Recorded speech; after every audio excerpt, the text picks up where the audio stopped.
Assalamualaikum warahmatullahi wabarakatuh. Halo sobat setia Fakta Kehidupan. Tidak lupa kami sampaikan salam sehat, salam sejahtera. Semoga tercurah segala bentuk kebaikan dan juga kita semua dalam lindungannya. Seperti biasa, kita akan berbagi kisah dari yang unik, menarik sampai bikin nangis. Mari kita simak kisahnya.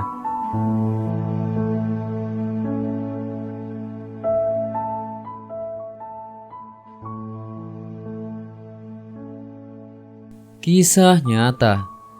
Ketiduran di masjid, pria ini tidak jadi bunuh diri. Ada seorang pendakwah yang menceritakan pengalamannya ketika ia mengisi kajian dakwah di luar negeri, tepatnya di Tokyo, Jepang. Di negeri Sakura itu, ia berjumpa dengan orang Indonesia yang menyatakan kesannya tentang Jepang. Bagaimanapun tingginya tingkat disiplin orang Jepang, namun ternyata ketenangan tidak mudah didapatkan oleh warganya. Tingkat bunuh dirinya 30.000 orang per tahun, terang orang Indonesia yang tinggal di Jepang itu. Jika dihitung, jumlahnya mencapai 100 orang yang melakukan praktik bunuh diri dalam sehari. Bahkan kerap ditemui 4-5 mayat dalam sehari di Gunung Fuji. Profesor dari Chou University Jepang, Hinosari Kato, pernah mengatakan bahwa dirinya kagum dengan Islam sebab agama Islam mampu menjadi tempat bergantung sekaligus pendorong hidup bagi umatnya. Guru besar sosiologi antropologi dari Chou University lantas membandingkan orang Jepang dengan orang Indonesia.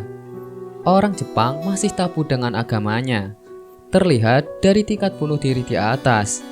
Sementara itu, dirinya melihat orang Indonesia yang beragama Islam ketika mendapatkan musibah. Hal itu dianggap sebagai ujian hidup.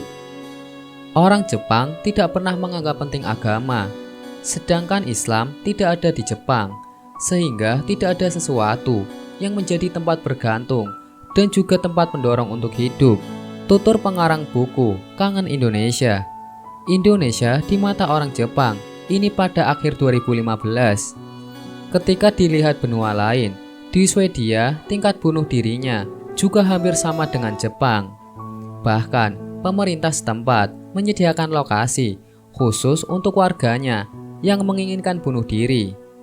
Saking dimakluminya tindakan tersebut, waktu untuk bunuh diri di Jepang konon juga telah terjadwal, yakni jam 10 hingga jam 12 siang.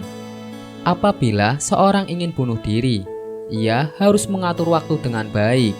Jika datang ke lokasi jam 8, terlalu kebagian untuk bunuh diri. Sementara jika datang jam 2, akan kesiangan untuk mengakhiri hidup. Pada suatu hari, ada seorang pria dewasa yang ingin bunuh diri. Ia telah memperoleh jadwal untuk melakukan usaha mengakhiri hidupnya. Dalam perjalanan menuju tempat bunuh diri, secara kebetulan ia bertemu dengan seorang muslim. Muslim tersebut menanyakan perihal tujuan pria dewasa itu akan hendak pergi kemana. Pria itu menjawab bahwa dirinya ingin bunuh diri. Ia juga mengatakan waktunya jam 12 siang pada hari itu. Masih lama, sekarang masih ada waktu. Mau ikut saya? Kata muslim itu. Malunya pria dewasa itu tidak bersedia ikut karena takut akan terlambat. Tetapi kemudian ia bersedia mengikuti ajakan orang muslim karena masih ada cukup waktu. Oleh orang muslim tersebut, ia diajak singgah di sebuah bangunan yang bernama masjid. Karena merasa bukan muslim dan belum juga mengenali tempat itu, ia menunggu di luar.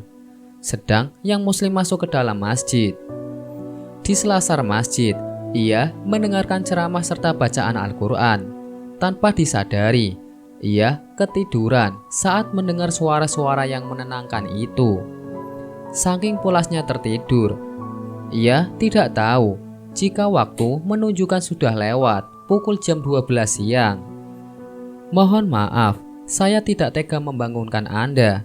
karena Anda terlihat lelap sekali. Anda jadi terlewat untuk melakukan bunuh diri. Apa yang mesti saya berikan untuk menggantinya?" kata Muslim tersebut. Pria itu justru menjawab dengan perkataan yang tak terduga. Ia justru bertanya balik, "Tempat apa yang sedang ia singgahi ini?" "Masjid," kata Muslim. Kontan, pria dewasa itu menanyakan bahwa dirinya tidak jadi bunuh diri. "Saya tidak bisa tidur 3 hari ke belakang," berturut-turut ungkap pria tersebut. Sejak singgah di masjid itulah dirinya bisa tidur. Selain mengurungkan niatnya untuk bunuh diri, pria tersebut akhirnya menyatakan keinginan untuk masuk Islam, sebab ia mampu meraih ketenangan di masjid, tempat ibadah kaum muslimin. Allahu Akbar. Wallahu a'lam bishawab.